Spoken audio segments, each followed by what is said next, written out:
एक गांव में एक बंदर और एक कुत्ता रहते थे। बंदर का नाम मंकी था और कुत्ते का नाम टॉमी। दोनों दोस्त थे और हमेशा साथ में खेलते और घूमते थे। एक दिन मंकी और टॉमी ने सोचा कि वे गांव के बाहर एक नदी के किनारे घूमने जाएंगे। वे दोनों नदी के किनारे पहुंचे और वहां के सुंदर दृश्यों का आनंद लिया। नदी के किनारे घूमते हुए मंकी और टॉमी ने एक छोटी सी नाव देखी। मंकी ने सोचा कि वे नाव में बैठकर नदी में तैरेंगे। टॉमी ने भी हामी भरी और वे दोनों नाव में बैठ गए। नाव में बैठकर मंकी और टॉमी ने नदी के पानी में तैरने का आनंद लिया। वे दोनों हंसते और खेलते हुए नदी के दूसरे किनारे तक पहुंच गए।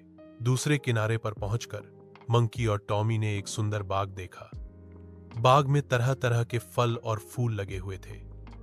मंकी और टॉमी ने बाग में घूमने का फैसला किया और वहां के सुंदर दृश्यों का आनंद लिया। बाग में घूमते हुए मंकी और टॉमी ने एक छोटा सा तालाब देखा। तालाब में तरह तरह की मछलियां तैर रही थी। मंकी और टॉमी ने तालाब के किनारे बैठकर मछलियों को देखा और उनके साथ खेलने का आनंद लिया। शाम को मंकी और टॉमी ने वापस गांव की ओर जाने का फैसला किया।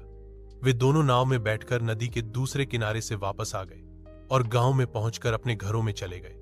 मंकी और टॉमी ने अपने दिन के अनुभवों को एक दूसरे के साथ बांटा और अगले दिन फिर से साथ में घूमने का प्लान बनाया। वे दोनों दोस्त हमेशा साथ में रहते थे और नए अनुभव प्राप्त करते थे। इस तरह मंकी और टॉमी की दोस्ती और भी मजबूत हो गई और वे दोनों गांव के सबसे अच्छे दोस्तों में से एक बन गए।